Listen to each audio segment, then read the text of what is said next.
ஆண்டவரும் இரட்சகருமாகிய இயேசு கிறிஸ்து நாமத்தினாலே உங்களுக்கு நான் என்னுடைய அன்பின் வாழ்த்துதலை தெரிவித்துக் கொள்கிறேன். கர்த்தர் உங்கள் ஒருவரை ஆசீர்வதிப்பாராக.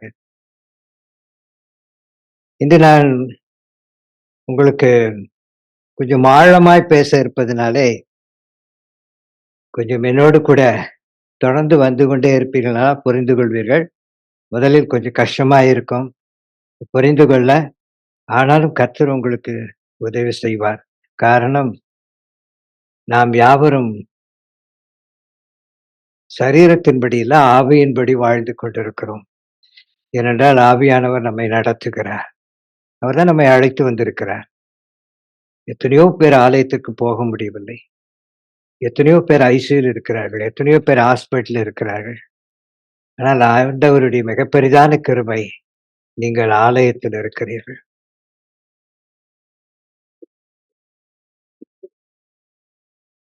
இன்று நான் ஒரு காரியத்தை உங்களோடு கூட பகிர்ந்து கொள்ள விரும்புகிறேன். நீங்கள் வாசித்த வேத பகுதியின்படி உபாகமம் 8:18. அதிலே பொதுவாக பிராஸ்பரிட்டியை பற்றி நாம் உலகத்தில் பல செய்திகளை கேட்டிருப்போம். இங்கும் ஒரு காரியம் உண்டு. ஆனால் அந்த பிராஸ்பரிட்டி என்ன என்பதை நீங்கள் புரிந்து கொண்டால் நலமாயிருக்கும். நீங்கள் இந்த உபாகம் 8:18 கடைசியில் எழுதப்பட்ட இந்நாளில் உனக்கு உண்டாயிருக்கிறது போல ஐஸ்வர்யத்தை சம்பாதித்ததற்கான பலனை உனக்கு கொடுக்கிறார் தேவன் என்று எழுதப்பட்டிருக்கும். ஐஸ்வர்யம் என்றால் நமக்கு காரு, பங்களா, நிறைய பணம், சொத்து, சுகங்கள். உலக பிரகாரமாய் தட் இஸ் பாஸ்பரிட்டி. நம்முடைய பொருளாதார நிலைமைகள் மாறுவது, கடன் மாறி போகுவது. ஆனால் இந்த ஐஸ்வர்யத்தை சம்பாதிக்கிறதுக்கு பலனை கொடுக்கிறார் என்று எழுதப்பட்டிருக்கிறால் இதில் ஏதோ ஒரு ஆழ்ந்த கருத்து இருந்திருக்க வேண்டும். பொதுவாக த வெல்த், ஐஸ்வர்ய வெல்த், நாம் வெல்த் என்றால் நம்ம ஐஸ்வர்யமாய் தமிழிலே பார்க்கிறோம். ஆனால் எபிரேய பாஷையிலே வெல்த் என்பதற்கு ஆசர், ஆசர் என்று பெயர். எபிரேய பாஷையிலே 3 விதமா இருக்கும். ஒன்று நம்பர்ஸ் இருக்கும், இன்னொன்று பிக்சர்ஸ் இருக்கும், நியூமரிக்கலா இருக்கும், பிக்சராக இருக்கும். அதனுடைய ஆல்பமேட்ஸ் ஆலப் என்று ஆரம்பித்து ஆல்பமேட்டாக வரும். இப்படி 3 விதமாய் ஒரு வார்த்தைக்குரிய அர்த்தங்கள் இருக்கும். த வெல்த் என்றால் ஆசர். அந்த அவர்கள் எப்பவுமே வலதிலிருந்து இடதிற்கு போகிற வார்த்தைகள் லைன்லாம் அப்படிதான் அவங்க படிப்பாங்க இல்லையா? நம்ம உருது படிக்கிற மாதிரி அவர்கள் நம்மை போல இப்படி படிக்க மாட்டார்கள். அவர்கள் வலதிலிருந்து ஆசர். அது எப்படி என்றால், இதனுடைய ஆச்சரியமான அந்த வார்த்தை, இந்த வெல்த் என்பது நாம் நினைக்கிற ஐஸ்வர்யம். ஆனால் எபிரேய பாஷையிலே அந்த ஆசர் என்பதற்கு ஏராளமான அந்த வார்த்தைகளின் அர்த்தத்தை படித்தால் அது மிகவும் ஆழ்ந்ததா இருக்கும். அதிலே இந்த வசனத்தின்படி அந்த அர்த்தம் இருக்கும். அந்த ஐஸ்வர்யம் எப்படி உனக்கு கிடைக்கும்? எப்படி நீ நன்றாய் வாழ முடியும்?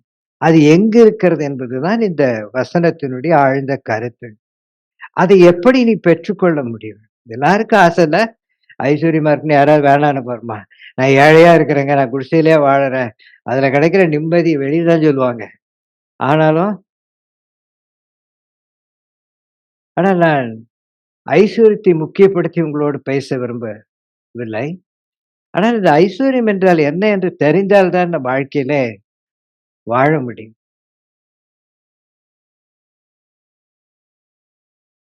அதுல 3 காரியங்கள் உண்டு. முதலாவது, வாழ்க்கையிலே நீ நல்லா இருக்கணும்னா உன் தேவனாகிய கர்த்தரை நினைப்பாயாக. ஆசர் என்ற அந்த பகுதியில பார்த்தீங்கன்னா, அது ஃபர்ஸ்ட் எபிரேய பாஷையில பிக்சர் அதாவது ஐ என்று சொல்லும். உன் தேவனாகிய கர்த்தரை இங்கு நினைப்பாயாக என்று தமிழ்ல இருக்குது. அங்கு உன் தேவனாகிய கர்த்தரை பார்ப்பாய். You see your God. See your Lord ஆசர், ஷெடாய், எல் ஷெடாய்ன்ற மாரி, உன் தேவனை நீ பார்ப்பாயாக அல்லது நினைப்பாயாக. இந்த முதல் வெல்த்துக்கு வாழ்க்கையில நீ ஆசீர்வாதமாய் வாழ வேண்டுமானால், you should see your Lord.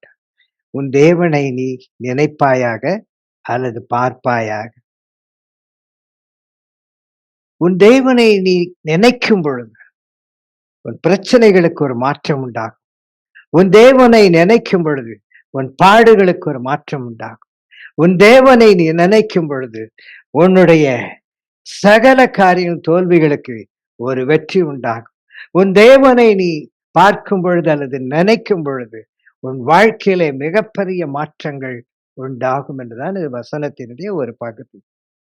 அதிலே அந்த ஆசிரியருடைய எல்லாவற்றையும் படித்து பார்த்தீர்களானால், அவருடைய எபிரேய பாஷையிலே when you see God, நீ அவரை பார்த்தால், எல் ஷடாய், வல்லமையுள்ள அந்த தேவன், நீ அவரை பார்த்ததினாலே அந்த தேவன் உனக்கு ஹெட் ஆயிருக்கிறார். உன்னுடைய ஐஸ்வர்யத்தினுடைய source, all your wealth source எங்க இருக்கு? El Shaddai. உன் தேவனை நீ பார்க்கும் பொழுது, உன்னுடைய வெற்றி, உன்னுடைய ஆசீர்வாதங்கள், உன்னுடைய சகல நன்மையும் உன்னுடைய சோர்ஸ் எங்க இருக்கிறது? That El Shaddai, that is our Lord Jesus Christ. இயேசு கிறிஸ்துவுக்குள் சகலமும் சிருஷ்டிக்கப்பட்டிருக்கு.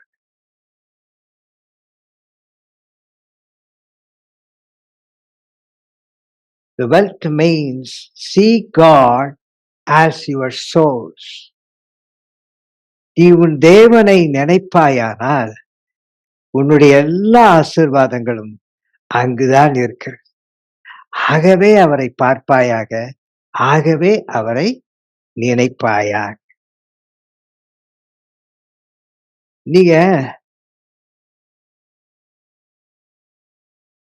பைபிள்ல படிக்கும்போதுனா வெளிப்படுத்தின 3ஆம் அதிகாரம் 8ஆம் வசனத்துல, உன் கிரியைகளை அறிந்திருக்கிறேன், உனக்கு கொஞ்சம் பலன்தான் இருக்கு, நீ என் நாமத்தை மறுதறியாமல் என் வசனத்தை கைக்கண்டபடினாலே திறந்த வாசலை உமக்கு முன்பாக வைத்திருக்கிறேன். எல்லாருக்கும் சந்தோஷமா இருக்குல்ல, திறந்த வாசல் வச்சு. சரி, எதோ வரப்போகுதுன்னு வான்னு பார்த்துட்டு இருப்பான், கடங்காரன் வந்துருவான் இல்ல. திறந்த வாசலை வைத்திருக்கிறேன். when you see God, உன் தேவனை நினைத்து இந்த திறந்த வாசலை பார்த்தார், அந்த வாசலை ஆசீர்வாதமாய் வருவதை நீ காணலாம். நீ திறந்த வாசலை என்ன பார்க்கிற? பயத்தோடு பார்க்கிற. வித்தவுட் ஃபெய்த், ஒரு நம்பிக்கையற்றவனாய், இப்படி ஆகிவிடுமோ, அப்படி ஆகிவிடுமோ, என் வர மாப்பிள்ளை இப்படி இருப்பானோ, பொண்ணு இப்படி இருப்பானோ, வரவன் கடன்காரனா தான் இருக்கானோ, சொந்தக்காரனா இருக்கிறானோ, யாரோ தெரியலையே, வரவன் நல்லவனா கெட்டவனானே இந்த திறந்த வாசலை பார்த்துட்டு இருப்போம். நம்ம பார்க்கிற பார்வையே நெகட்டிவா தான் திறந்த வாசலை பார்த்துருப்போம். கிடைக்குமா? கிடைக்காதா? கிடைக்கும்னா பார்க்கிற பழக்கமே நமக்கு கிடையாது இல்ல. Always seeing the. இதை திறந்து வைத்தவர் யார்? ஆண்டவர். அவர் திறந்த வாசலை உனக்கு முன்பதாக வைத்திருக்கிறேன்றார். அப்போ அவரு அது வழியா விரோதிகளையும், பிசாசையும், பிசாசினுடைய தந்திரங்களையும் எல்லாம் உனக்கு அவர் அனுப்புறதுக்காக திறந்து வைக்கிறார். நத்திங் இல்ல. அதான் அழகா சொல்லுவார், அதை ஒருவனும் பூட்ட மாட்டான். ஏன் ஒருவனும் பூட்ட மாட்டான்னு கண்டினியூ சொல்றாருன்னா, திறந்தது நானு, அதை பூட்ட நினைக்கிறவர் யாரு? பிசாசு. ஏன்னா இந்த திறந்த வாசல்ல நான் உன்னை ஆசீர்வதிப்பேன், உனக்கு எல்லாம் கொடுப்பேன், ஆனா அதை பூட்டிடுவான். உனக்கு கிடைக்கூடாது, உன் கோர்ட் கேஸ் உனக்கு தீர்ப்பு வரக்கூடாது, நீ என்ன பரீட்சை எழுதினாலும் நீ ஃபெயில் தான் ஆகணும் அப்படிங்கிறது அவனுடைய ஆசை. ஆனால் அதை ஒருவனும் பூட்டான் என்று சொன்னதற்கு காரணம் என்னன்னா, அதை திறந்ததுன்னா. ஆமென். ஆண்டவரை நீ ஏற்றுக்கொண்டு நீ அவரை பார்ப்பாயானால் உனக்கு ஒரு திறந்த வாசல். இந்த திறந்த வாசலை தான் நம்ம பார்க்க போறோம். How to get our wealth. How to get all our blessings. எப்படி நாம் எல்லா ஆசீர்வாதங்களையும் பெற்றுக்கொள்ள போகிறோம் என்று. It's not a prosperity message, but how to get. நீ எப்படி நிம்மதியாய் வாழ முடியும்? நீ எப்படி உன்னுடைய காரியங்களை எங்கிருந்து நீ பெற்றுக்கொள்ள முடியும் என்றுதான் இன்று நாம் பார்க்க போகிறோம். 2 விதமா நம்ம டோட்டலா பைபிள்ல 3 விதம். பிஃபோர் லா, சட்டங்களும் பிரமாணங்களும் கொடுக்கப்பட்ட முன்பதாய், அதற்கு ஆஃப்டர் லா, சட்டங்களும் பிரமாணங்களும் கொடுக்கப்பட்ட பின்பு, 3வது இந்த 2க்கும் மாறாய் பழையபடியே ஆண்டவர் கொடுக்கிற ஒரு புதிய பிரமாணம். The new covenant. So 3 types தான் பைபிள்ல எல்லா இடத்துலயும். நீ ஆதியாகமத்திலிருந்து ரெவல்யூஷன் வரையும் என்ன படிச்சாலும் இந்த 3 டைப்ஸ். நீங்க காலை செய்தி எல்லாரும் கேட்டிருப்பீங்கன்னு நினைக்கிறேன். இல்ல? அவர் ரொம்ப பரிசுத்தமானவர். அதனால நீங்களும் பரிசுத்தமானவர்ன்னு சொல்லிருக்கு. ஆனா அதை குறித்து பவுல் எழுதுவான். அவர் ரொம்ப 1 பேதுருல அதை வாசித்தீங்கன்னா, அவர் ரொம்ப அழகா எழுதுருவான் பீட்டர். உங்களுடைய முற்பிதாக்கள் இருக்காங்க, தீர்க்கதரிசிகளா இருக்காங்கல்ல, ராஜாக்கள் இருந்தாங்கல்ல, பழைய ஏற்பாட்டுல இருக்கிற அத்தனை பேரும் சரி, இயேசு கிறிஸ்து மரித்து உயிர்த்தெழ வரைக்கும் முன்னாடி இருந்த சீஷர் சரி, எல்லாருக்கும் ஒண்ணு நல்லா தெரியும். அவர்கள் எல்லாரும் தீர்க்க தரிசனம் உரைத்தார்கள். இதோ உனக்கு ஒரு பாலகன் பிறப்பார், குமாரன் கொடுக்கப்படுவார், அப்புறம் என்னென்ன ஆசீர்வாதங்கள் கிடைக்கும், இப்படிலாம் கிடைக்கும், எல்லாம் கிடைக்கும். தீர்க்க தரிசனம் சொன்ன அத்தனை தீர்க்க தரிசிகளும் ஏன் இதை சொன்னோம் என்று ஆராய்ந்து பார்த்த பொழுதுதான் அவர்கள் புரிந்து கொண்டார்கள். The whole Old Testament, your fathers, our forefathers, whomsoever it may be, all the believers, எல்லாரும் தீர்க்க தரிசனம் உரைத்தார்கள், தீர்க்கதரிசிகள். ஆனால் இதை ஏன் நான் சொல்ல வேண்டும் என்று சொல்லி அவர்கள் ஆராய்ந்து பார்த்ததை நம் வேதத்திலே நல்லா பார்க்கலாம். எல்லாருக்கும் ஒண்ணு புரிஞ்சது, இது நமக்கு இல்லை. அவங்க எல்லாருக்குமே புரிஞ்சது நமக்கு இல்லை.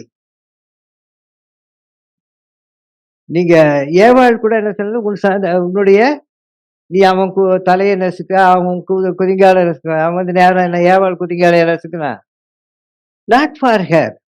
ஆல் ஓல்ட் டெஸ்டமெண்ட் எல்லாமே அவர்களுக்கு இல்லை என்பதை தான் அவர்கள் புரிந்து கொண்டார்கள். நீங்க பைபிள்ல இருக்கிற அத்தனை வாக்கு தத்தங்களும், இப்ப ஆபிரகாமுக்கு என்ன வாக்கு தத்தம் கொடுத்தாரு? உன் சந்ததின்னு தான் சொன்னாரு. உனக்கு கொடுப்பேன் ஏதாவது சொன்னாரா? சொல்லவே இல்லை. All futures. யாருக்குமே ஒண்ணுமே புரியல.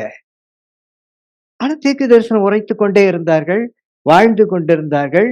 இன்ற வரைக்கும் இஸ்ரேல் மக்கள் எல்லாருமே யோசித்து செய்யற காரியம். பட் எல்லாருக்கும் புரியாத ஒன்று, அது புரிந்தது ஒன்று. எப்ப புரிந்து கொண்டாங்கன்னா, அதை தியானிக்கும் பொழுது, அதை ஆராய்ந்து பார்த்த பொழுது அவர்கள் என்ன புரிந்து கொண்டார்கள்?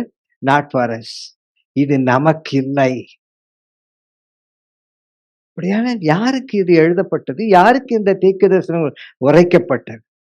யாருக்காக இயேசு வந்தார்? உனக்காகவும் எனக்காக. அந்த பாலகன் என்ன எரேமியாவுக்கு பிறந்தாரா? Not for them. இந்த நம்மளுடைய நம்ம எவ்வளவு பெரிய பாக்கியவான்கள் நம்ம மறந்துட்டு தான் அழுதுட்டு இருக்கிறோம். நம்ம எவ்வளவு பெரியவங்க தெரியல. நமக்கு முன் சொல்லப்பட்ட அத்தனை தீர்க்கதரிசிகளும் புரிந்து கொள்ள முடியாத சூழ்நிலை தீர்க்கதரிசனம் உரைத்தாலும் அவர்கள் புரிந்து கொண்ட ஒன்றது தங்களுக்கு இல்லை என்பதை. That Jesus is not for us. இயேசு எனக்கு வரப்போவதில்லை, என் வாழ்க்கையிலே நான் உயிரோடு இருக்கும்போது வரப்போவதில்லை, என்றோ வரப்போகிறார். அது கிறிஸ்துவின் சந்ததி என்று ஒரு சந்ததி வரப்போகுதுன்னு எல்லாரும் தீர்க்க தரிசனம் சொன்னாங்க. சொன்னவர்கள் எல்லாரும் தனக்கில்லை என்பதை புரிந்து கொண்டார்கள். பெரிய ஆச்சரியம் தெரியுங்களா? சீஷர்கள் கூட எப்ப திரும்ப புரிஞ்சுக்கிட்டாங்க? இயேசு உயிர்த்தெழுந்த பிறகுதான் சுவிசேஷம் சொல்ல வேண்டும் என்று. என்ன சுவிசேஷம்? உலகம் முழுவதும் சொல்லிட்டே உனக்குதான். Jesus died for you. சுவிசேஷம் சொல்ல ஏன் நமக்கு அளிக்கப்பட்டது, ஏன் நமக்கு சொல்லப்பட்டது தெரியுமா? அவ்வளவும் நமக்காக. Not for them. அவர்களுக்கு அல்ல. அவள் எல்லாரும் கடவுளுடைய ஆசீர்வாதங்களால் வாழ்ந்து முடித்தார்கள். அவள் எல்லாரும் கடவுளால் காப்பாற்றப்பட்டார்கள். ஆனால் உனக்காக இயேசு பிறந்தார். உனக்காக தான் இயேசு. இந்த இயேசு கிறிஸ்துவுக்குள் தான் சகலமும் இருக்கிறதுனாலே you see God. You say Lord Jesus. நீ அவரை நினைப்பாயானால், இந்த வசனம் என்னத்தை சொல்லியிருக்கு? ஐஸ்வர்யத்தை சம்பாதித்திருப்பதற்கான பலனை உனக்கு தருவேன். உன்னுடைய ஐஸ்வர்யம், உன்னுடைய ஆசீர்வாதம், உன்னுடைய சகலம் 8:18 தான் நம்முடைய செய்தி. எல்லாமே எங்க இருந்து கிடைக்கும் தெரியுமா? see God as your source. Amen. உன்னுடைய ஆண்டவருக்குள் அந்த ஐஸ்வர்யம் அல்லது அந்த ஆசீர்வாதம் இருக்கிறபடினால் அவரை மட்டும்தான். நீ ஏறி எதை வேணாலும் பாருங்களேன், உன்னுடைய ஞானத்தை, உன்னுடைய புத்தியை, உன்னுடைய மேலதிகாரிகளை, உன்னுடைய பெரிய பெரிய உனக்கு டிரான்ஸ்ஃபர் கொடுக்கிறவர்களை, அல்லது உனக்கு நடக்கிற பெரிய அதிகாரிகள், பிரைம் மினிஸ்டர், சீஃப் மினிஸ்டர், யாரும் வேணாலும் பாருங்க, உனக்குரிய ஆசீர்வாதம் அவர்களிடத்திலிருந்து வருவது கடினமாயிருக்கு. பேப்பர் திருத்துறது நமக்கு ஜெயம் வருதா? வர்றதில்ல. சம்பளம் 20,000ங்கிறாங்க. 2 மாசம் குடுக்கலாம். 3வது மாசம் அப்படியே குறையும். 4வது மாசம் 7ஆம் தேதி, அப்புறம் 10ஆம் தேதி, அப்புறம் 15ஆம் தேதி, அப்புறம் அடுத்த மாசமாவது கிடைக்குமான்ற அளவுக்கு போக ஆரம்பிச்சுரும். That is world. ஆனால் உன்னுடைய நிரந்தரமான ஆசீர்வாதம் அவருக்குள் இருக்கிறது. அதனால தான் அந்த ஆசர், வெல்த்தினுடைய எபிரேய பாஷை ஆசர். see God. நீ அவரை நினைப்பாயாக என்றுதான் இந்த வசனம் நமக்கு கற்று சொல்லுகிறது. உன் தேவனாகிய கர்த்தரை நினைப்பாயாக. நினைச்சுனா என்ன கிடைக்குன்னா, உன் பிதாக்களுக்கு ஆணையிட்டு கொடுத்தது. அவங்களுக்கெல்லாம் கிடைக்காது. உன் பிதாக்களுக்கு சொன்னார்ல, அந்த உடன்படிக்கையை உனக்கு உறுதிப்படுத்தும்படி இந்நாளில் உண்டாயிருக்கிறது போல உன் ஐஸ்வர்யத்தை சம்பாதிப்பதற்கான பலனை உனக்கு முதல்ல பலனை கொடுப்பேன். எங்கிருந்தா வரப்போறதில்ல. ஆனா நீ உன் கை பிரயாசத்தை ஆசீர்வதித்தால் உன் ஐஸ்வர்யம் உன்னை தேடி வரும்படி அந்த உடன்படிக்கையை உறுதிப்படுத்துகிறார். வென் நீ அவரை நினைப்பாயாக.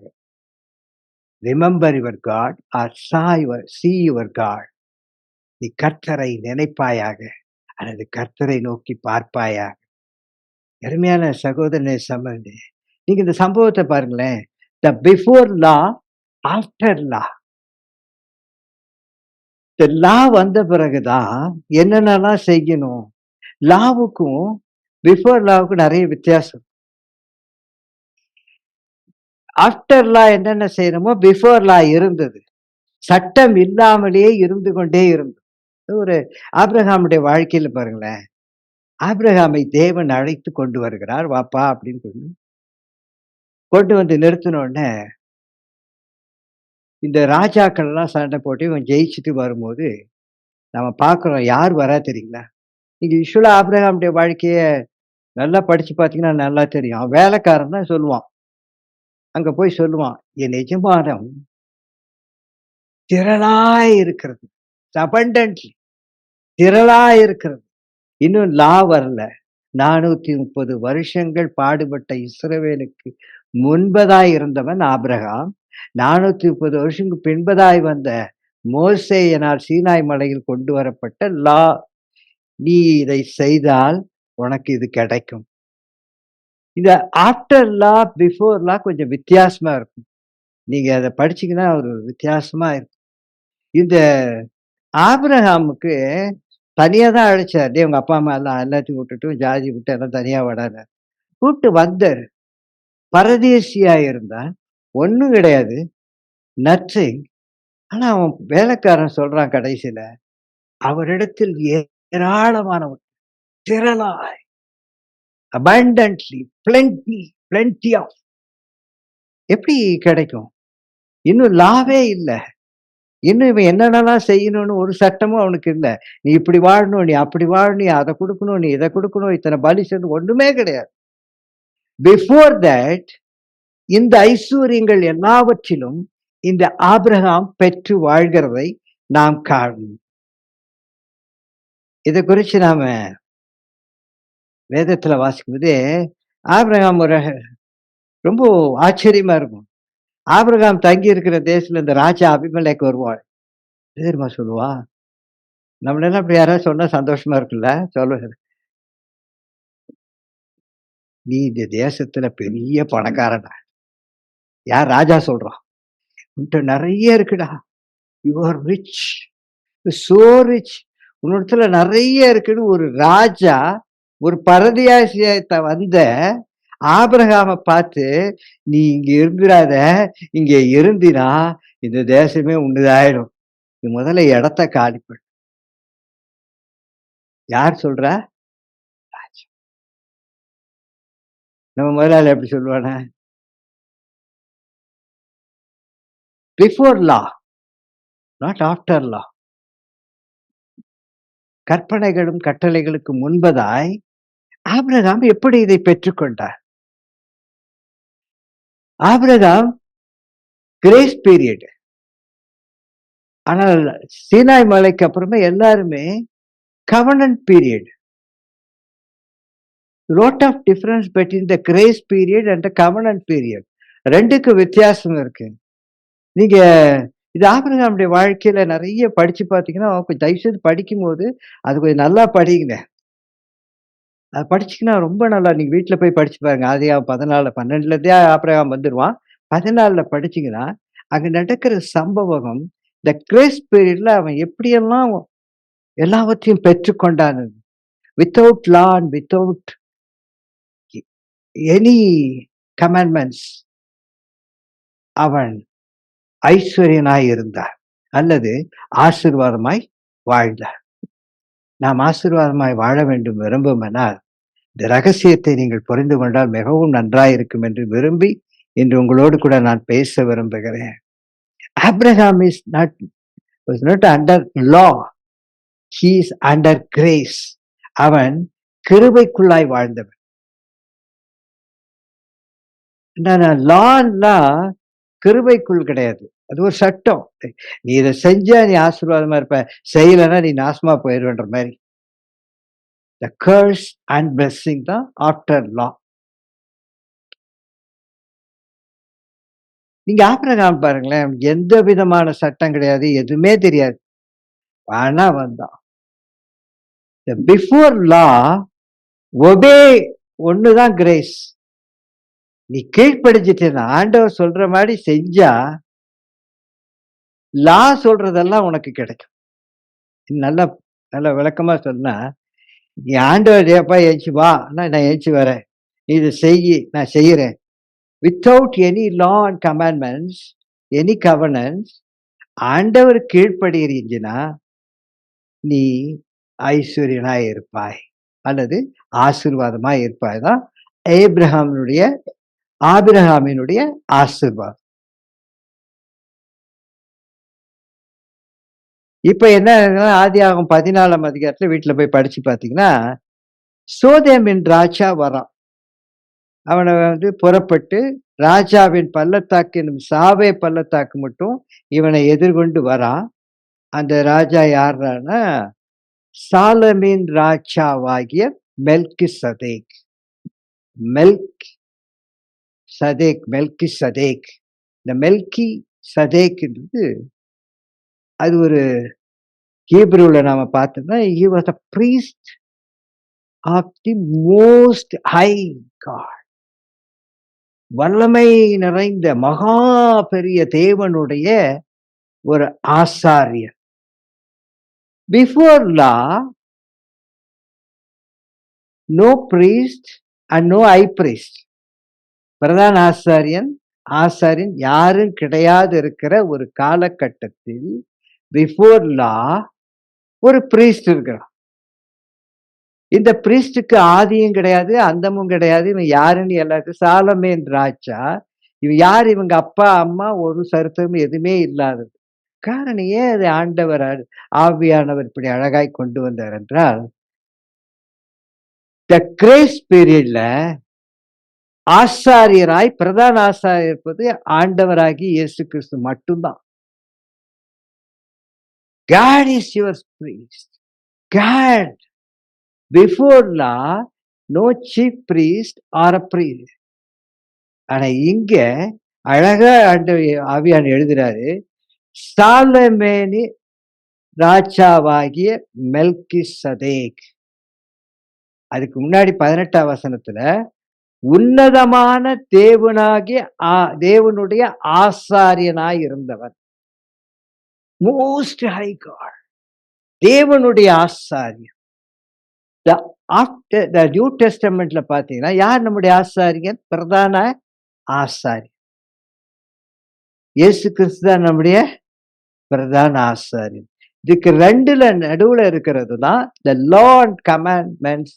த கவர்னன்ட் பீரியட்ல பிரதான ஆசாரியன் ஆரோனின் வம்சத்தார் பிரதான ஆசாரியர், அவருடைய பிள்ளைகள் எல்லாம் ஆசாரியர்கள். ஆரோனுக்கு அப்புறமா எலியேசர் பிரதான ஆசாரியன். இப்படி பிரதான ஆசாரியன் நிறைந்த லா அண்ட் கமாண்ட்மெண்ட் பீரியட் அல்லது கவர்னன்ட் பீரியட், நியாயப்பிரமாணங்களின் காலங்களில், கற்பனைகளின் காலங்களில். ஆனால் before law or before commandments இயேசு கிறிஸ்து ஆசாரியனாய் இந்த மெல்கிசேதேக்கு தான் இயேசு கிறிஸ்து என்று நிச்சயமாய் யாருக்கும் தெரிந்தவன். இந்த மெல்கிசேதேக்கு என்ன பண்ணான் பாத்தீங்கன்னா 19ஆம் வசனத்துல, ஆதியாகமம் 14:19 பியூட்டிஃபுல்லா இருக்கும். அந்த அந்த வசனங்கள் எல்லாம் நீங்க பாத்தீங்கன்னா அமேசிங்கா இருக்கும். அவன் வரான்,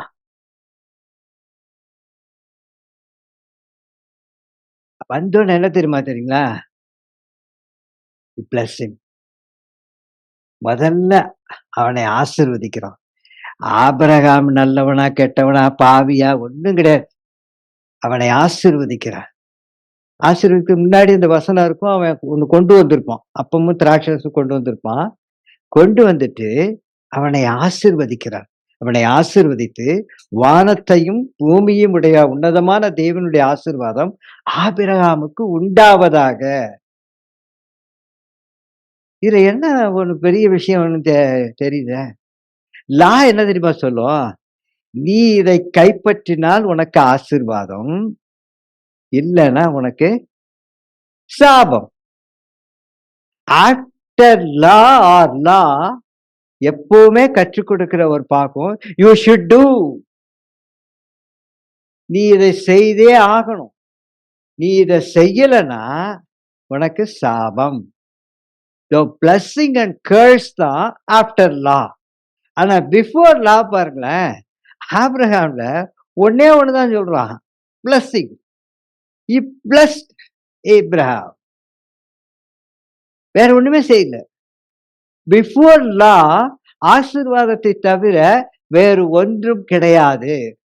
ஏனென்றால் the grace period, under grace. கிரேஸுக்கும் லாவுக்கும் ஒரு பெரிய வித்தியாசம். லா நீ பின்பற்றினால்தான் ஆசீர்வாதம். கிரேஸ் உன்னை மன்னிக்கும் போது ஆசீர்வாதம். உன்னுடைய நீதியினாலே உன்னை அவர் ஆசீர்வதிக்கவில்லை. த கிரேஸ் உன் கண்ணீரை பார்த்து ஆசீர்வதிக்கிறார், உன் துயரத்தை பார்த்து ஆசீர்வதிக்கிறார், உன் தோல்வியை பார்த்து இரக்கத்தினால் உன்னை ஆசீர்வதிக்கிற தேவன். இங்க பாத்தீங்கன்னா மெல்கிசேதேக்கு இயேசுவுக்கு ஒப்புமை நான் சொன்னேன். இப்ப இந்த இயேசு கிறிஸ்து அங்க வராரு. அதை நீங்கள் மனதில் வைத்து யோசித்து பாருங்க. வராரு, வந்து ஆபிரகாம் என்ன பண்றாரு? ஆசீர்வதிக்கிறார். கிரேட் திங் இல்ல? முதல்ல பிளஸ் ஹிம். நீ பைபிள் படிச்சியா, நீ ஜெபம் பண்ணியா, நீ கோயிலுக்கு போனியா, நீ பைபிள் படிச்சியா, 2 அதிகாரம் பத்தியா, நீ காணி கொடுத்தியா, நீ டைத்து கொடுத்தியா, இது கொடுத்தியா, இதெல்லாம் கேட்கல மெல்கிசேதேக். வந்தோடனே பிளஸ் ஹிம்.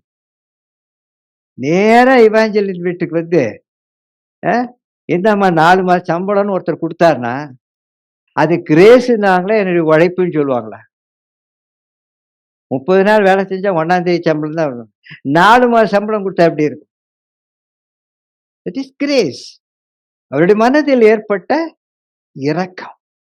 அதான் அந்த வசனம் சொன்னேன், உனக்கு முன்பதாய் திறந்த வாசலை வைத்திருக்கிறேன், நான் கொண்டு வந்து உனக்கு எல்லாத்தையும் கொடுக்கிறேன்னா, it's not under law, the grace. ஏன்னா திறந்த வாசல்ல உன்னை பார்த்தா பாவியா தான் தெரியும். அவருடைய பார்வையில நம்ம எல்லாம் குற்றவாளிகளாகி தான் காணப்படும். நம்மலாம் பரிசுத்தவான் கிடையாது. அதனால தான் இத சொன்னேன். காலை செய்திய நீங்க கேட்டது புரியும். அவர் பரிசுத்த தேவன். நீங்களும் பரிசுத்தராயிருப்பீங்கன்னா, இதெல்லாம் நடக்காதுன்னு எல்லாருக்குமே தெரியும். நாமெல்லாம் எப்படி இந்த ஹோலி காட்ன்னு சொல்லிட்டு இந்த ஹோலி இவாஞ்சலின்னு சொல்லிட முடியுமா? இந்த ஹோலி பிரீத்தின்னு சொல்ல முடியுமா? இல்ல. நம்மள யாராவது உன்ன போல பரிசுத்த உலகத்திலே இல்லன்னு சொல்லவே நெவர். நாமள சொல்லிக்க மாட்டோம். நமக்கே கொஞ்சம் யோசனையா இருக்கணும். இல்ல? பாவியிலும் பாவி, பிரதான பாவின்னு பவுல் சொன்னான். அவன் கூட தைரியமா பாவின்னு சொல்லக்கூட முடியல அவனால. அதுலயும் கொஞ்சம் அடிஷனலா சேர்த்துக்கிறான். பாவியிலும் பாவி, பிரதான பாவின்ட்டான். இல்ல? ஆனா, இங்கே மெல்கிசேதேக்கு வந்தோனே, ஃபர்ஸ்ட் ஹி பிளஸ்ட் ஏப்ரஹாம். முதல்ல ஆசீர்வாதம். கிரேஸ்னுடைய விஷயமே ஆசீர்வாதம். அதனால தான் ஹவ் டு கெட் வெல்த்.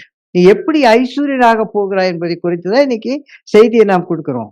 நான் இனி ஏன் ஐஸ்வர்யனாக வேண்டும்? அது தேவனுடைய விருப்பம். ஏன்னா, ஆபிரகாம் அழைச்சு முதல்ல போய் அத செய்யி, இத செய்யி, இத்தனை கட்டளை, கற்பனை, 10 கட்டளை ஒண்ணும் குடுக்கல. ஆபிரகாமை ஆசீர்வதித்தார். அந்த ராஜா வந்து அழுவுறான். "டேய் அப்பா என் ஊர்ல இருக்காத. உனக்கு ஏராளமா இருக்குதுடா எல்லாமே. இடம் கூட பத்தாது போயிரும்டா. நாளைக்கு உங்கள்ட்ட இருப்பாங்க. எங்க ஆள்லாம் எங்கேயோ கடல்ல தள்ளி விட்டுருவாங்க போல இருக்குது. முதல்ல என் ஊர விட்டு போயிடு." Because God blessed Abraham. முதல்ல ஆண்டவர் உங்கட்ட வந்தா உன்னை ஆசீர்வதிப்பார். எப்படி ஆசீர்வதிப்பார்? உன் தேவனாகிய கர்த்தரை நீ நினைப்பாயாக. When you remember your God or when you see your God, தேடி வர மெல்கிசேதேக்கு ஆபிரகாமை தேடி வந்தான். ஆபிரகாம் மெல்கிசேதேக்கிட்ட போல. சாலேமின் ராஜா, சேலம், SALE, சேலம்னா அர்த்தம் என்ன தெரியுங்களா? முதல்ல உங்க ஊரை குறித்து நல்லா பெருமையா சொல்லிக்கலாம் எல்லா இடத்துல. ஷாலோம். ஷாலோம். ஷாலோம் தான் சேலம். பைபிள்ல இங்கிலீஷ் பைபிள் படிச்சா சேலம் தான் இருக்கும். மெல்கிசேதேக்கு எந்த ராஜா? சேலத்து ராஜா. நம்ம சேலத்து ராஜா யார்? இயேசு கிறிஸ்து தான். ஸ்தோத்திரம். ஷாலோம். இந்த ஷாலோம், இந்த மெல்கிசேதேக் வந்த உடனே முதல்ல பிளஸ் பண்ணிடுறான். கையில ஆசீர்வாதம் வச்சிருக்கான். அதை கொடுக்கல. அது பின்பு சொல்லி கொடுக்கல. முதல்ல பிளஸ் ஏப்ரஹாம். ஷாலோம்னா என்ன தெரியுங்களா? உங்களுக்கு எங்களுக்கு இல்லாத ஒன்று. யாருக்குமே கிடையாது. அதுக்கு தானே கோயிலுக்கு போறோம். கடவுளை தேவை. பீஸ். சமாதானம் இல்லாத வாழ்க்கை வாழுகிற நமக்கு முதல்ல என்ன கொடுக்குறாங்க? மெல்கிசேதேக்கு அதை தான் தரும். That is your wealth. Shalom. Melchi ராஜா இஸ் கிங். சேதேக் என்றால் ரைட்டஸ். அவன் நீதியுள்ள ராஜா. மெல்கிசேதேக் யாருன்னா நீதியுள்ள ராஜா, சமாதானத்தின் தேவன். இந்த சமாதானத்தின் தேவனாகிய மெல்கிசேதேக் ஏப்ரஹாம் வந்தோடனே ஃபர்ஸ்ட் ஈ பிளஸ்ட். ஆபிரகாமை ஆசீர்வதித்தார். அதை நீங்க நல்லா வீட்டுல போய் படிச்சு பாருங்க. ஒரு வித்தியாசமா நடக்கும். இப்போ காணிக்கையெல்லாம் கொடுத்தீங்க. நானும் காணிக்கை எடுத்து ஆண்டவர்கிட்ட ஜெபம் பண்ணேன். அவர் நான் வாங்கிட்டப்ப போறாரு. மஞ்சளாக தான் எடுத்துட்டு போயிடுச்சு. எண்ணி அக்கௌண்ட்ல போடுறது எல்லாம் செய்யறது இல்லை. ஆண்டவரை வாங்கிட்டு போறாரு. நிறைய பேர் ஏமாந்துடாதீங்க. அப்படி காணிக்கணும்னு போய் கொடுத்தா போதகர்லாம் எடுத்துக்கிறதில்ல. ஏசாமி வந்து வாங்கிட்டு போயிடுறாரு. சாயங்காலம் என் வீட்டில் வந்து கலெக்ட் பண்ணிட்டு போயிடுவாரெல்லாம் நினச்சிக்காதீங்க. இல்லை, இந்த ஆண்டவர் அல்லது மெல்கிசேதேக் ஆபிரகாமை ஆசீர்வதித்தார். ஆபிரகாம் நல்ல ஆசீர்வாதம் வந்துச்சு. அந்த ராஜா கூட பயந்து அடிச்சுட்டு ஐயோ பாடி போயிடுறான்ட்டு. அவ்வளோ ஆசீர்வாதம் பிளண்டி. அந்த வேலைக்காரன் சொன்னான்னு சொன்னால அவனுக்கு வந்து ஏராளமான ஒட்டகங்கள், கவுண்ட்லெஸ். அதனால தான் அவனால சொல்ல முடியல. என்கிட்ட 2004 ஒட்டகம் இறைச்சிங்க எங்க. ஏன்னா அவன் அவன் தான் ஃபர்ஸ்ட் PA. அவன் சொல்றான் ஆபிரகாம் பிஏ மாரி அவன். அவனுக்கு சொன்னா கண்டிப்பா கணக்கு வழக்கெல்லாம் தெரியும். 4004 ஒட்டகம் இருந்துச்சுங்க, 7000 ஆடு இருந்துச்சுங்க, 10,000 மாடு இருந்துச்சுங்க, எல்லாம் சொல்லலாம். அவனால சொல்ல முடியல. கவுண்ட்லெஸ். அதனால தான் அவன் சொல்றான், என் எஜமானனுக்கு ஏராளமாய் இருந்ததுங்கிறான். இத சொன்னா அபிமெலேக்கு எப்படி இருக்கும்? இவன் போய் சொன்னவனே பான்னு வாய பொளந்துட்டான். பார்த்தா அபிமெலேக்கு எப்படி இருக்கும்? என்னடா தினம் பார்த்தா இவங்க அன்னைக்கு 1000 ஆடு பின்னாடி ஓடுச்சு. இன்னைக்கு பார்த்தா 10,000 இருக்குது. இன்னைக்கு பார்த்தா இத்தனை ஒட்டகம் இருக்கு. இத்தனை பார்த்தா அப்புறம் பார்த்தா ஒரு ஆளுக்கு 10, 15 பேத்து உட்கார்ந்துருக்கிறானுங்க. ஜேன்னு கூட்டம் இருக்குது. எங்கடா இவனுங்களுக்கெல்லாம் நான் இடம் குடுக்கறது? ஒரே பயம் வந்துருச்சு. அப்பா தாயே நீ இடத்த காலி பண்ணு. இல்ல பக்கத்து வீட்டுக்காரன் நல்லா இருந்தா நமக்கு பிடிக்காதே. அது மாரி தான். இவன் நல்லா இருந்தா அவனுக்கு பிடிக்கவே இல்ல அபிமெலேக்கு. ஒருவேளை இவங்க நெறைய ஆயிட்டு நாளைக்கு நம்ம மேல சண்டை போட்டு நம்மள தூக்கி எறிஞ்சுட்டானா, என்ன பண்றதுன்னு ஒரு பயம் வேற. என் அன்புக்குரியவர்களே 2 காரியத்தை கற்றுக்கொள்ளுங்கள். ஏன் நீங்களும் நானும் இந்த ஆசீர்வாதத்தை பெற்றுக்கொள்ளவில்லை? அண்டர் கிரேஸ்ல தான் நாம வாழறோம். நாம் யாரும் லா அண்ட் சட்டத்தின்படி அது இஸ்ரவேலுக்குரியது. நாம ஒண்ணும் கற்பனைகளுக்கு கீழ்ப்படிந்து வாழவில்லை. ஏன்னா நீங்க நம்ம யாராவது சனிக்கிழமை ஆலயத்துக்கு வருமா? இல்ல நாம ஏதாவது பலி செலுத்திட்டு இருந்தோமா? கற்பனையின்படி இவ்வளவு தூரம் தான் நடக்கணும். அதெல்லாம் நமக்கு இல்லவே இல்லல்ல. எ நம்ம அண்டர் லால இல்ல. நாம் ஆபிரகாமை போல அண்டர் கிரேஸில் வாழுகிறவர்கள். எப்படி? மெல்கிசேதேக் அங்கு வந்து அவனை ஆசீர்வதித்தான். இயேசு பூமிக்கு வந்து சிலுவையில் மரித்து தன் ரத்தத்தை சிந்தி உன்னை ஆசீர்வதித்தார். அதனாலதான் காலை செய்திய சொன்னேன். அவர் பரிசுத்தவான், அவர் பரிசுத்தம் உள்ளவர், ஹோலி காட், நீயும் பரிசுத்தராயிருங்கள் என்று எப்படி சொல்ல முடிஞ்சது? இதுதான் நான் தொடக்கத்துல கற்றுக் கொடுத்தேன். பழைய ஏற்பாட்டில் உள்ள எல்லா தீர்க்கதரிசிகளும் சொன்ன அத்தனை தீர்க்க தரிசனங்களும் தங்களுக்கு இல்லை என்று ஆராய்ந்த பொழுது புரிந்து கொண்டார்கள். Not for them. ஆபிரகாம் இருக்கட்டும், ஈசாக்கு, யாக்கோபு, எலியா, எலிசா, எரேமியா, மல்கியா, எல்லாருக்கும் ஆராய்ந்த பொழுது புரிந்து கொண்டார்கள். இந்த ஆசீர்வாதங்கள் எங்களுக்குரியது அல்ல. சொல்லப்பட்ட அத்தனை தீர்க்க தரிசனங்களும் எங்களுக்குரியது அல்ல. ஏவாளுக்கு அப்புறம் தான் புரிஞ்சிருக்கும். தலையை நசுக்குவேன்னா எப்போ? 6000 ஆண்டுகள், 4000 ஆண்டுகளுக்கு பின் தான் இயேசுவே பிறந்தார். நாட் ஃபார் தெம், ஆனால் பட் ஃபார் அஸ். இந்த இயேசுவின் ரத்தம் நமக்காக. எழுதப்பட்ட அத்தனை சொல்லப்பட்ட அத்தனை தீர்க்க தரிசனங்களும் only for us, not for them. அவர்களுக்கு அல்ல என்பதை அவர்கள் புரிந்து கொண்டார். அதனால தான் ஆண்டவரே சொல்லுவாரு, ஆபிரகாம் அந்த நாளை பார்க்க ஆசையாயிருந்தார். அவனுக்கு தெரிந்தே பார்க்க முடியவில்லை, தெரிந்தே அனுபவிக்க முடியவில்லை. ஆனால் ஏன் அந்த ஆசீர்வாதத்தை பெற்றுக்கொண்டான்? ஏன் இஸ்ரவேல் அந்த ஆசீர்வாதத்தை பெறவில்லை என்றால், த லா அண்ட் கமாண்ட்மெண்ட்ஸ் அவர்கள் கண்டு விசுவாசித்தார்கள். ஆபிரகாம் காணாத போதே விசுவாசித்தார். இவர்தான் என் தேவன், இவர் சொன்னபடி நான் கேட்பேன், இவர் என்னை அழைத்து கொண்டு போவார், என் சந்ததிகளை ஆசீர்வதிப்பார். எல்லாமே அவன் விசுவாசித்தான். எனக்கு வேலை கிடைக்கும். நான் விசுவாசிக்கிறதே கிடையாது. கிடைக்குமா? கிடைக்காதா? ஆனா ஆபிரகாம் அப்படி இல்ல. ஏன்னா என் ஆசீர்வாதங்கள் அவரிடத்தில் மட்டும் தான் இருக்கு. எல்லாமே எல்லாமே தேவனிடத்தில் இருக்கிறது என்பதை ஆபிரகாம் அறிந்திருந்தார். அதனாலதான் தன்னுடைய அமலேக்கு இருக்கட்டும், இவன் வந்து கேட்பான். இந்த இடத்துல இந்த ராஜா சொல்லுவான், டேய் நான் உனக்கு இவ்வளவுலாம் தந்துடுறேன், நீ போயிருன்னுவான். அவன் சொல்லுவான், நீ என்ன பணக்காரன் ஆக்கினு மட்டும் நான் ஏத்துக்க மாட்டேன். நீ கொடுக்கறதெல்லாம் நான் வாங்கிட்டேன்னா, நீதான் என்ன ஐஸ்வர்யனாக்குன்னு சொல்லுவ. நீ யூஸ்லெஸ் ஃபெலோ. என்னை அழைத்தவரிடத்துல தான்டா இது இருக்கு. உனக்கே அவர் தான் குடுத்தாரு. நீ யார்றா அவருக்கு பதிலா எனக்கு குடுக்கறது? நான் நம்புகிற ஆண்டவரிடத்தில் அந்த ஐஸ்வர்யம் இருக்கிறது. Is my soul. என்னுடைய எல்லா ஆசீர்வாதமும் அவரிடத்தில் மட்டும் தான் இருக்கிறது. அதனாலதான் காலை செய்தியை கொடுத்தேன்.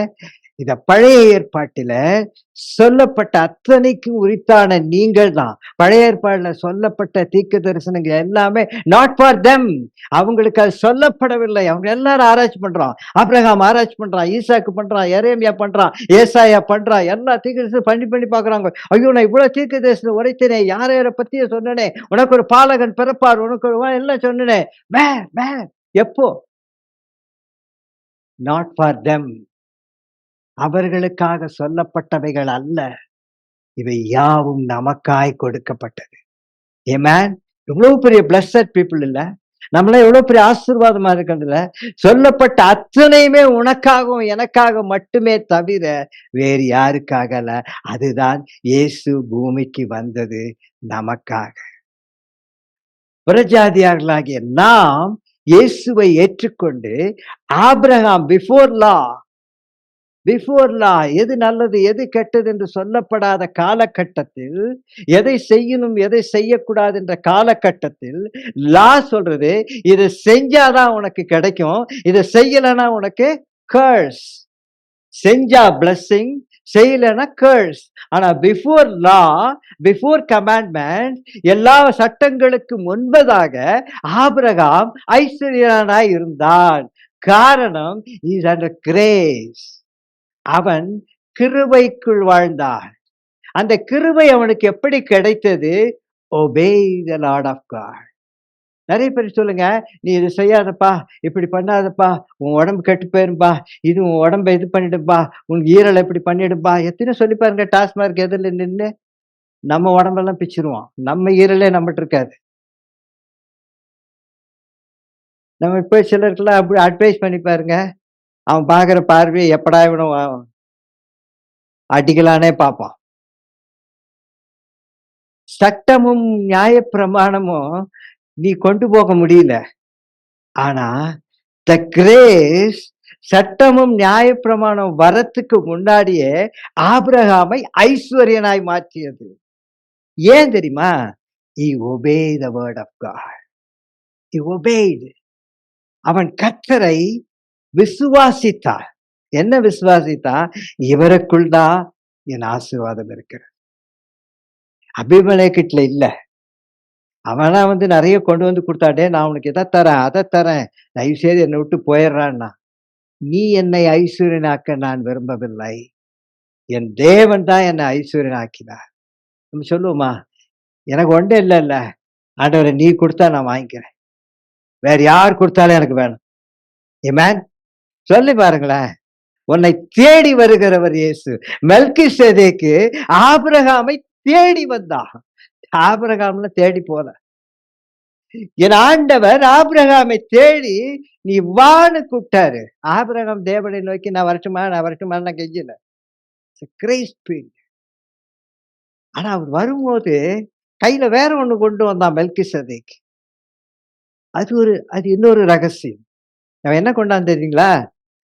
அவன் சொல்றான், அவனை ஃபர்ஸ்ட் பிளஸ்ட் சொல்லி கொடுத்த சட்டத்தின்படி நீ செஞ்சா பிளஸிங், நீ செய்யலன்னா சாபம்.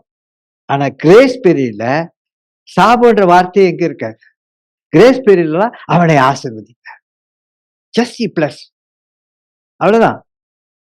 நீ என் பேச்சு கீழ்ப்படினா உன்னை நானு நரக தள்ளிடுவேன், உன்னை எப்படி பண்ண அவர் சொல்லவே இல்லை. ஏன்னா கிரேஸ் பீரியட்ல பிளஸிங் தான் இருக்கும். Grace, when you obey the word of God னா உனக்கு blessing தான். அவன் ஆசீர்வாதம் பண்ணிட்டு அவன் சொல்லுவான், ஆபிரகாம் சோதேமின் ராஜாவை பார்த்து, ஆபிரகாம் ஐஸ்வர்யனாக்கு என்று நீ சொல்லாதபடிக்கு நான் ஒரு சரட்டை, ஒரு பாதரட்சை கூட உங்கள்கிட்ட வாங்க மாட்டேன்டான். வானத்தையும் பூமியும் உடையவராகிய உன்னதமான தேவனாகிய கர்த்தருக்கு நேராக என் கையை உயர்த்துகிறேன். எல்லாம் அங்கதான் இருக்குது. என்னுடைய சொத்து, என்னுடைய நியாயமாய் எனக்கு வர வேண்டியவைகள், நியாயமாய் வர வேண்டிய வேலை, நியாயமாய் வர வேண்டிய ஐஸ்வர்யம், நியாயமாய் வர வேண்டிய எல்லாமே எங்க இருக்கு தெரியுங்களா? அவரிடத்தில் இருக்கு. அவரிடத்தில் இருக்கு. அததான் விசுவாசித்தான் ஆபிரகாம். ஆபிரகாமுக்கு கொண்டு வந்து குடுத்தாலே ஏத்துக்கல. "ஏய்! நீ குடுத்து நான் என்னடா பணக்காரன் ஆவறது? என் தேவன் யார் தெரியுமா? அதனுடைய சோர்ஸே அது அங்க இருந்தா உனக்கே கிடைச்சது. உனக்கு குடுத்து ஏதோ கொஞ்சத்துல கொண்டு வந்து எனக்கு குடுக்குறேன்ற நெறைய. இல்ல? அதனுடைய அர்த்தம் அதானே. உன்கிட்ட வாங்குனேன்னா எனக்கு 5 தான் கிடைக்கும். என் ஆண்டவர்ட்ட குடுத்தா 5,00,000 கிடைக்கும். ஆமென், ஆமென். எவ்வளோ கடன் இருக்குன்னு சொல்றவங்கலாம் சொல்லுங்களேன். மனசுல கை வச்சு ஜெபம் பண்ணுங்க. ஆண்டவரே எனக்கு 5,00,000 கடன் இருக்கு. 1,00,000 கடன் இருக்கு. 7,00,000 கடன் இருக்கு. இது எல்லாம் இந்த உலகம் எனக்கு குடுத்தா தீர்க்கவே முடியாது. நீ கொடுத்தீன்னா 10,00,000 குடுப்பீரு. 5,00,000 கட்டிட்டு 5,00,000 நானும் என் குடும்பம், என் புருஷன் மனைவி வாழ்வோம். ஆமென். That is faith. அதான் ஆபிரகாம். டேய் நீ ஒண்ணும் குடுக்காத. என் ஆண்டவர் எனக்கு குடுப்பார். That is grace. Obey the word of God. என்னன்னா, காணாதவைகளை விசுவாசிப்பது. நம்ம எல்லாம் என்னத்த பேப்பர் பார்த்து விசுவாசிக்கும். பாஸா ஃபெயிலா? வேலை கிடைச்சிருச்சா? வேலை கிடைக்கலையா? மாப்பிள்ளை ஒத்துக்கிட்டானா? பார்த்தா கடிதம் வருதா? இல்ல அந்த சொந்தக்காரன கேட்டு, "ஏப்பா என்னப்பா சொன்னான் பையன் பார்த்துட்டு போனானே?" எஸ்ன்னு சொன்னான். நம்ம விசுவாசம்னா அவன நம்பியே மாப்பிள்ளை பார்த்துட்டு போன பிறகு எத்தன பொண்ணுங்க ஜெபம் பண்ணி, "ஆண்டவரே, இவன் தான் என் ஹஸ்பண்டா இருந்தா அவன் என்ன என்கிட்ட வந்து பதில் சொல்லட்டும்னு" சொல்லுவாங்களா? அம்மா பாட்டுல 10 வீட்டு கேட்பாங்க. "கட்டிட்டா, கட்டிட்டா, கட்டி" ஃபோன்ல பக்கத்து வீட்டுக்காரனுக்கு, எதிர்த்த வீட்டுக்காரனுக்கு. அவன் கேட்கலன்னா கூட சரி ஏதோ ஒரு விஷயமா போய் கேட்டுப்பா. அவனுக்கு ஏதோ ஒரு ஸ்வீட் கீட்லாம் எடுத்துட்டு போய் குடுத்துட்டு, அப்படியே கேஷுவலா விசாரிச்சுட்டு வந்துருப்பா. இவ்ளோ விசுவாசம் நமக்கு. இல்ல? அப்புறம் நம்ம "டேய் நீ குடுக்காதடான்ட்டான்." நீ ஒண்ணும் ஆமான்னு சொல்லாத. ஆமான்னு சொல்ல வைக்க என் ஆண்டவர் இருக்கிறாரு. ஆமென். That is faith. அதுதான் விசுவாசம். அதுதான் நம்பிக்கை. அததான் ஆபிரகாம் செஞ்சான். அதனால தான் ஆபிரகாம் லா இல்லாத போதே ஐஸ்வர்யனா இருந்தான். ஆமென், ஆமென், ஏன் சரி. அடுத்ததாக இப்பவே டைம் ஆயிடுச்சு. அப்பமும் திராட்சை ரசமும் குடுக்குறான். லா இல்லாதப்பவே. லா இருந்தபோது தானே பஸ்கா ஆசரிச்சாங்க. லாவே இல்ல. நோ கமாண்ட்மென்ட்ஸ். பஸ்காவே கிடையாது. ஆனா மெல்கிசேதேக்கு அப்பமும் திராட்சரசமும் கொண்டு வரான். கிரேட்ல அப்பமும் திராட்சரசமும் அவன் கொண்டு வரான். என் அன்புக்குரியவர்களே, உங்களுடைய கிரேஸ் பீரியட்ல இயேசுவே வராரு பாருங்களேன். அவர்தான் அப்போ, அவர்தான் திராட்சை. ஏன் கம்யூனியன் குடுக்குறோம் தெரியுமா? என் மரணத்தை நினைவு கூறு. நீ அவரை நினைவு கூறுவதற்காக நான் என்னையே தந்துடுறேன். அப்பமும் திராட்சரசமும் ஒவ்வொரு ஞாயிற்றுக்கிழமையும் ஆலயத்துல கொடுக்குறாங்க. எதுக்கு தெரியுமா? The grace time. ஒரு கிரேஸ். அப்போ த லார்ட் ஜீசஸ் கிரைஸ்ட் பாடி, ரசம் அவருடைய ரத்தம். இது 2ம் ஆலயத்தில் தராங்க. அப்பமும் திராட்சை ரசம். நீ நல்லவனா கெட்டவனா இல்ல. போதகர் கூப்பிடுறார். டேய் அப்பமும் திராட்சை ரசம் வச்சிருக்க வா. ஏன் நல்லவனுக்கு அப்பமும் திராட்சை ரசம் எங்கேயா பைபிள்ல இருக்கா? யார் பாவி அவனுக்கு தான் அது.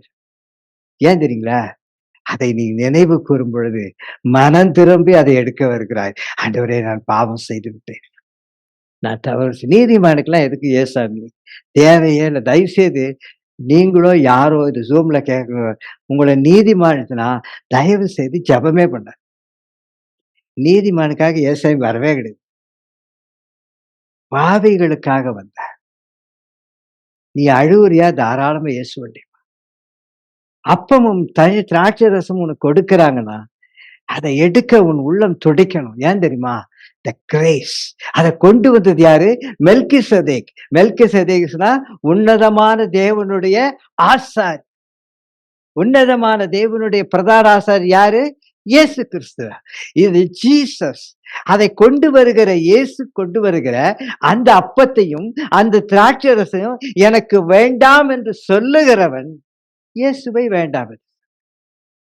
வேண்டாம் என்று சொல்லிவிட்டால் அமிலேக்கின் ஆசீர்வாதம் தான். அவன் குடுக்குற 5 10 வாங்கிக்க வேண்டியது. ஆனால் இந்த அப்பமும் தண்ணீரும் கொண்டு கொடுத்த இந்த மெல்கிசேதேக்கு சொல்றான், இதை அவன் கொண்டு வந்து கொடுக்கிறான். ஆபிரகாம் நான் உடனே ஐய்யய்யோ! இல்ல, இல்ல. நீ குடுத்தோனே நான் எப்படி சாப்பிடுறது? நான் இன்னும் ஆயத்தம் நெறைய பேர் நான் ஆயத்தமே இல்லன்னுவாங்க. ஒண்ணுமே ஆயத்தம் இல்லைங்க. என்ன ஆயத்தம் தான் எனக்கும் புரியுது. நான் ஆயத்தமா இல்லைங்க. ஒருத்தர் சொல்லுவாங்க, நான் 10 நாள் போய் உபவாசம் இருக்கணும். இல்ல நான் உபவாசம் இருந்து அப்பமும் திராட்சை சாப்பிடுவேங்க. நான் அத செஞ்சுட்டு சாப்பிடுறேங்க. காலையில என் புருஷனுக்கும் பொண்டாட்டியும் சண்டைங்க. அதனால நான் ஆயத்தமே இல்ல. கம்யூனியன் குடுக்குற அன்னைக்கு தான் நீ ஆயத்தமா இருக்கணுமா? 365 நாளும் நீ ஆண்டவருடைய பிள்ளையா தான் வாழணும். அதுக்காக தான் அப்பமும் திராட்சை ரசம். எப்ப அவன் கொண்டு வந்து மெல்கிசேதேக்கு குடுத்தானோ, அப்பவே அவன் எடுத்தான் ஆபிரகாம். ஏதாவது நோ சொன்னானா? ஏதாவது சாக்கு போக்கு சொன்னானா? ஒண்ணுமே சொல்லல. அதனால தான் ஆபிரகாமை தேவன் ஆசீர்வதித்தார். ஏனென்றால், இந்த அப்பமும் திராட்சை ரசமும் நான் தவறு செய்திருந்தாலும் என்னை மன்னிக்கும். இந்த இரத்தம் என் பாவங்களை கழுவும். இந்த சரீரத்தில் இந்த அப்பம் என்னுடைய வாழ்க்கையை சுகமாக்கும். இந்த இரத்தம் என் பாவங்களை கழுவும். சொன்ன அடுத்த நிமிஷம் அவன் எடுக்கிறான். காரணம், மெல்கிசேதேக்கை அவன் ராஜாவாய், உன்னதமான தேவனுடைய ஆசாரியனாய் பார்த்தார். நம்முடைய வசனம் என்ன? உன்னதமான தேவனை நினைப்பாயாக. Remember your God or see your God. வெல்த்னா என்ன? ஆசேர் என்று சொல்லிக் கொடுத்தேன். ஆசேர் என்றால் உன்னதமான தேவனை நீ நினைக்கும் பொழுது, அந்த தேவனிடத்தில் இருக்கிற சோர்ஸ், உன்னுடைய எல்லா ஆசீர்வாதம் அங்க இருக்கிறபடினாலே, நீ நினைக்கும் பொழுது, நீ தேடும் பொழுது, நீ பார்க்கும் பொழுது, அப்பமும் தண்ணீரும் அவரே கொண்டு வந்து உனக்கு கொடுப்பார். அந்த இயேசுவை பிதாவாகிய தேவன் உனக்கு இந்த பூமியில் கொடுத்தார். சிலுவையில் அவர் சிந்தின இரத்தமும் அவர் சரீரத்தில் ஏற்பட்ட தழும்பும் இந்த அப்பமும் திராட்சரசத்தையும் போதகராகிய நான் கொடுப்பதில்லை, உன் ஆண்டவராகிய இயேசு கிறிஸ்து கொடுக்கிறார். இது என்னை நினைவு கூறுங்கள், நினைவு கூறுங்கள். அப்போ அப்பத்தை எடுக்கும் பொழுது சுகமாக வேண்டும், இரத்தத்தை திராட்சரசத்தை பானம் பண்ணும் பொழுது என்னுடைய பாவங்கள் மன்னிக்கப்பட வேண்டும். ஆனால் சுகவீனமாய் தான் போறோம். ஏன் நமக்கு சுகமாகிறது இல்ல? ஏன் நமக்கு சுகமாகிறது இல்ல? அப்பமும் திராட்சரசம் எடுத்த எத்தனை பேர் எல்லாவற்றிலும் வாழ்ந்து கொண்டு இருக்கிறோம். உங்களுக்கு ஒண்ணு தெரியுமா அதனுடைய ரகசியம்? இவன் வந்தான், பிஃபோர் லா ஆசீர்வதிச்சான், அப்பமும் தண்ணீரையும் கொடுத்தான். உடனே ஆபிரகாம் வாங்கிட்டான். வாங்கினவன் சும்மா இருந்தாங்க தெரியுங்களா? அவன் என்ன பண்ணான்னு தெரியுமா? அவன் எப்படி தெரியுமா ஆசீர்வதிச்சான்? அப்பத்தையும் திராட்சரசத்தையும் கொண்டு வந்து, உன் சத்துருக்களை உன் கையில் ஒப்புக் கொடுத்த உன்னதமான தேவனுக்கு ஸ்தோத்திரம் என்று சொன்னான். உனக்கு எல்லா வெற்றியும் கொடுத்த தேவனுக்கு ஸ்தோத்திரம் என்று சொல்லுகிறார். அப்ப ஆபிரகாம் என்ன பண்ணா தெரியுமா? நான் ஏதோ இந்த செய்தியை வந்து உங்ககிட்ட காசு வாங்குறேன்னு நினைச்சுக்காதீங்க. காணிக்கை கேட்கல. சத்தியம் புரிந்து கொள்வதற்காக சொல்லுகிறேன். இவனுக்கு ஆபிரகாம் எல்லாவற்றிலும் தசம பாகம் கொடுத்தான். தசம பாகத்துக்கு நிறைய பிரசங்கம் பண்ணுவாங்க. இன்னைக்கு கொஞ்சம் ஆழமா அதை சொல்லி கொடுத்து விட்டுறேன். அது புரிஞ்சுக்கிறதுக்காக நான் சொல்றேன். அப்பமும் திராட்சரசமும் கொடுத்தாச்சு. இயேசுவே உங்ககிட்ட வந்தாச்சு. ஆனா இவன் ஆபிரகாம் என்ன பண்றான்? உடனே என்ன பண்ணிட்டான் தெரியுங்களா? தசம பாகம். ஆசேருக்கு ஒரு லைன் சேர்த்தா மாசேர், எம். அது மெம். அதனுடைய அதனுடைய அர்த்தம் என்னன்னா வாட்டர் ஃப்ளோவிங். அதாவது மாசேர் என்றால் இந்த டைத்தினுடைய மீனிங் எபிரேய பாஷையில மாசேர். அந்த மாசேர் என்றால் த வாட்டர் ஃப்ளோயிங். அதாவது before law and before commandments இதெல்லாம் நீ செய்யணும்னு ஆபிரகாமுக்கு எப்படி தெரியும்? யோசிச்சு பாருங்களேன். லா அண்ட் கட்டளை வர என்ன சொல்லுச்சு? நீ தசம பாகம் கொடுக்கணும், அதுல வேற 10ல் 1 பாகம் கொடுக்கணும். இதெல்லாம் லால இருக்கு. ஆபிரகாமுக்கு ஏதாவது தெரியுமா? யாராவது சொன்னாங்களா? யாருமே சொல்லல. லாபம் கிடையாது, கமெண்ட்மெண்ட் கிடையாது, ஒண்ணும் கிடையாது. அப்பமும் தண்ணீரும் குடுத்தோனே இவன் தசம பாகம் கொடுக்குறான். ஏன் கொடுக்கணும்? ஒரு சட்டமும் இல்லையே. நீ இத குடுத்தா ஆசீர்வாதமா இருப்பாய், நீ குடுக்கலைன்னா நீ வந்து சாபத்தை போடுவான்ட்டு லா அண்ட் கமாண்ட்மெண்ட்ஸ் தான் இருக்கு. But before law and commandments ஆபிரகாமுக்கு இது சொல்லப்படாத ஒரு வாழ்க்கை. ஆனால் ஆபிரகாம் எப்படி செய்தார்? பிகாஸ் டைட் மீனிங் மாசே, எம் என்றால் மெம். அதனுடைய அர்த்தம் த ஹோலி ஸ்பிரிட், பரிசுத்த ஆவியானவர் மட்டும்தான் இதை ஆபிரகாமுக்கு செய்யும்படி சொன்னார். பழைய ஏற்பாட்டில் பிஃபோர் லா எல்லாருமே அண்டர் கிரேஸ் பரிசுத்த ஆவியினால் நடத்தப்பட்டார்கள். மனசாட்சியின்படி நடத்தப்பட்ட த ஹோலி ஸ்பிரிட். இந்த பரிசுத்த ஆவியில நடத்தப்பட்ட பொழுது ஏன் அப்பமும் திராட்சரசம் எடுத்த உடனே ஏன் டைத்து கொடுக்கணும்?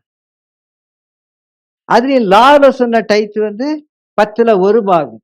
இங்க இவன் என்ன கொடுத்தான்னு தெரியாதுல்ல, ஆனால் தசம பாகம் கொடுத்தாரு பைபிள் நமக்கு சொல்லு. ஏன் தசம பாகம் கொடுக்கணும்? அதுல என்ன இருக்கு?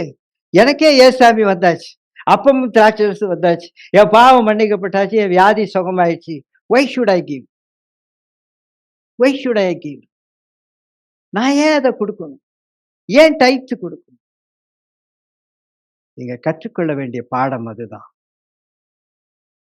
அப்பமும் திராட்சரசம் எடுக்கும்போது வேதம் நமக்கு என்ன சொல்லுச்சுன்னா, நீங்கள் அவருடைய மரணத்தை நினைவு கூறுகிறீர்கள். நீ எடுக்கும் போதெல்லாம் ஒண்ணுதான் செய்யற. இயேசு எனக்காய் மரித்தார், இயேசு எனக்காய் பாடுபட்டார், இயேசு எனக்காய் சரீரத்துல இத்தனை வேதனை ஆயிடுச்சு, அவருக்கு பாடு வந்தது, அடிச்சாங்க அப்படின்னு அவரை கூடிய பாடுகளை எல்லாம் நினைவு கூறுகிறாய். ஐயோ, எனக்காக எல்லாவற்றையும் அனுபவித்தார், அவருடைய மரணத்தை நினைவு கூறுகிறாய். அதோட எழுச்சி போயிடுற வீட்டுக்கு. No blessing at all, no blessing at all. நீ மரணத்தை தான் நினைவு கூர்ந்தாய். இப்ப ஆபிரகாம் என்ன பண்றான்? ஆவியான அழகா அவனை எழுப்புறார் பாருங்க. தசம பாகம் கொடுக்கிறான். யார்கிட்ட கொடுக்குறான்? மெல்கிசேதேக்கு கொடுக்குறான். இப்ப மெல்கிசேதேக் செத்தவனா? உயிரோடு மரித்த இயேசுவை நினைவு கூர்ந்த நீ தசம பாகத்தில் உயிர்த்தெழுந்த இயேசுவை அறிக்கையிடுகிறாய். அவர் உயிரோடு இருக்கிறார், மெல்கிசேதேக் உயிரோடு இருக்கிறார், ஆகவே நான் தசம பாகம் கொடுக்கிறேன்.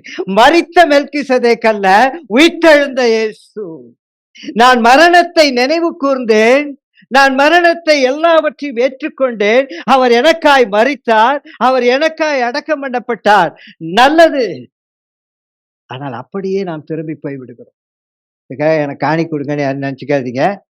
பைபிள் சொல்லி கொடுக்குறேன், சத்தியத்தை மட்டும் உங்களுக்கு சொல்லி கொடுத்தாரு. அவன் மரணத்தை நினைவு கூர்ந்த உடனே அவன் எழும்பி தசமபாக கொடுத்தான். ஏன் தெரியுங்களா? மெல்கிசேதேக் உயிரோடு இருந்தான், விசுவாசிக்கிறான். இவன் உயிரோடு இருக்கிறபடினால் இவனுக்கு நான் தசம பாகம் கொடுக்க வேண்டும்.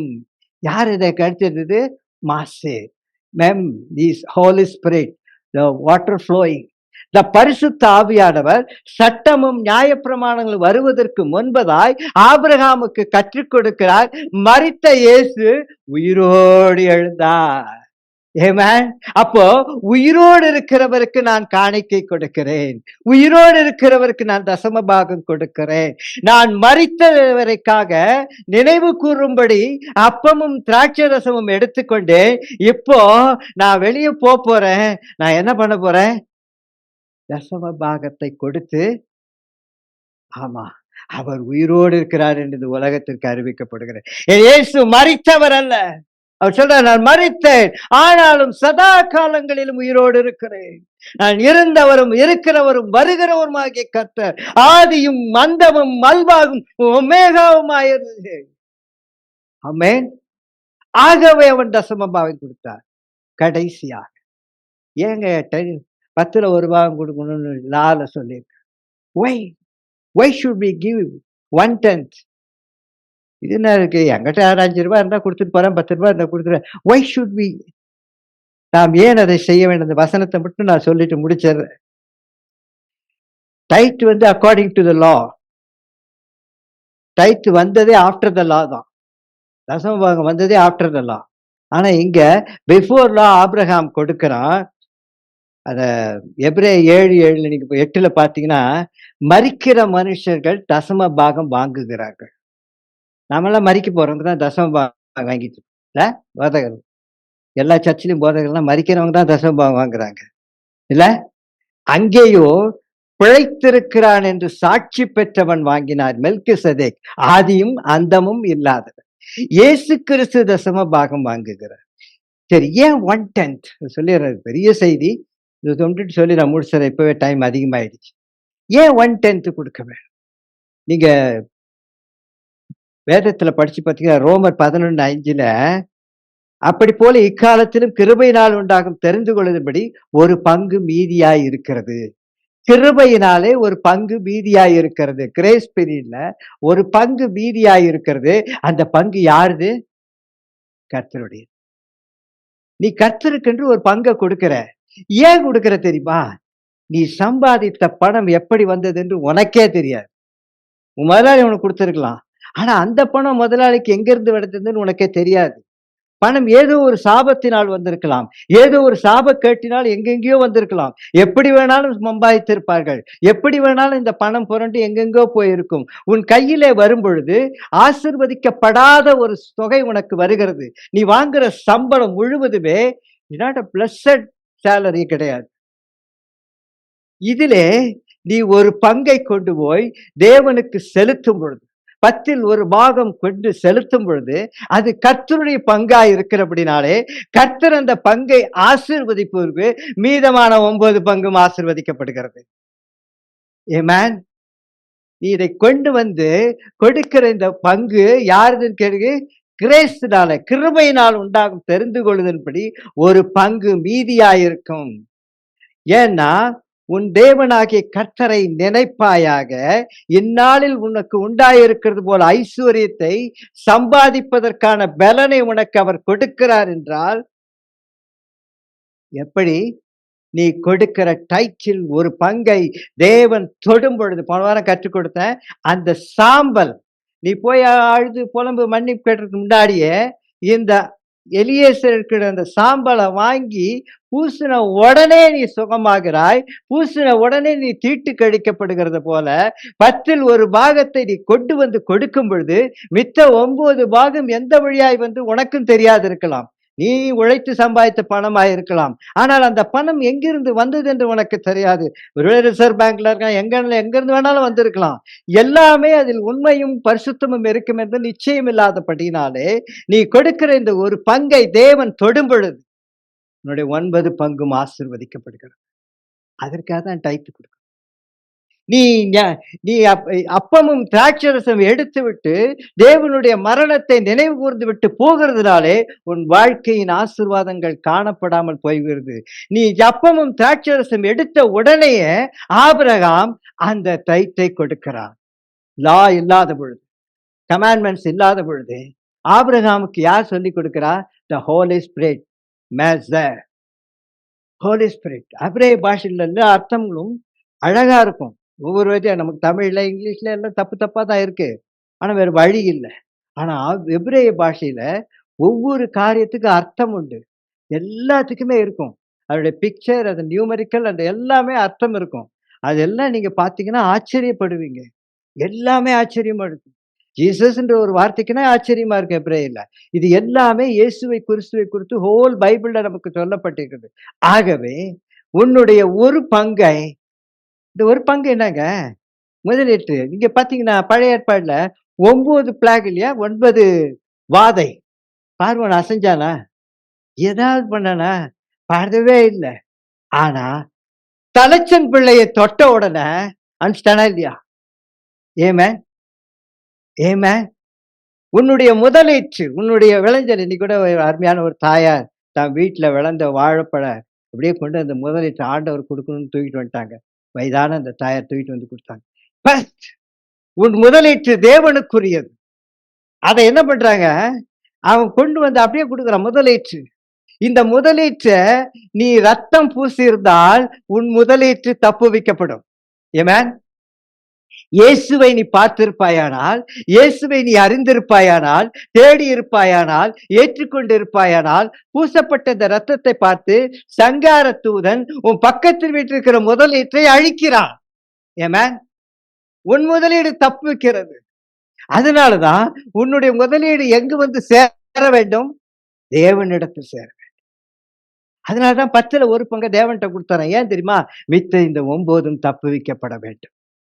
ஏமேன். உன்னுடைய பிளஸிங் எங்க இருக்கு? கிறிஸ்துவுக்குள் இருக்கிறது.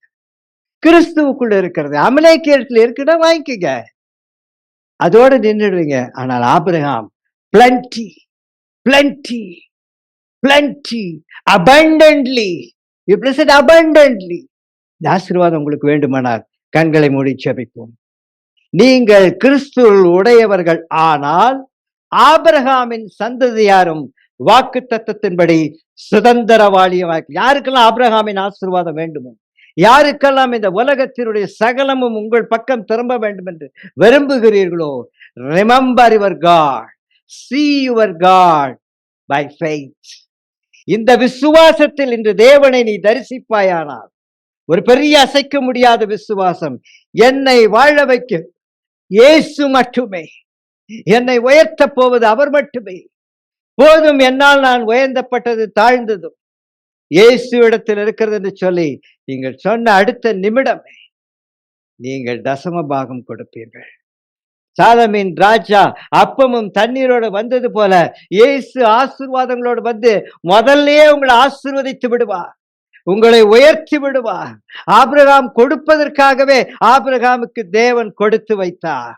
ஆமேன், ஆமேன். நீ ஒன்றுமில்லாதவள் என்று நினைக்கிறாயா? இந்த காலவேளையில இயேசு சொல்கிறார், நான் உன்னை ஆசீர்வதிக்கிறேன், நீ ஆசீர்வதிப்ப. அதான் ஆபிரகாம் கிடைத்த ஆசீர்வாதம். நீ ஆசீர்வதிக்கிறவளை ஆசீர்வதிப்பேன், நான் உன்னை உயர்த்துகிறேன். நீ இவன் கடன்காரன் கடனெல்லாம் கட்டி அவனை நீ ஆசீர்வதிப்பாய். ஆமென், ஆமென். நான் உன்னை ஆசீர்வதிக்கிறேன். அவெல்லாம் உன் சொத்தை எடுத்து வச்சிருக்கானா, அவன் தூக்கிட்டு வந்து உங்கள்கிட்ட கொடுத்துருவான். ஆமென், ஆமென், ஆமென். உன் தேவனை நினைப்பாயாக, உன் தேவனை தேடுவாயாக, உன் முழு ஆத்துமாவோடும் உன் முழு பலத்தோடும் அவரை ஆராதிப்பாயாக. Wonderful Jesus.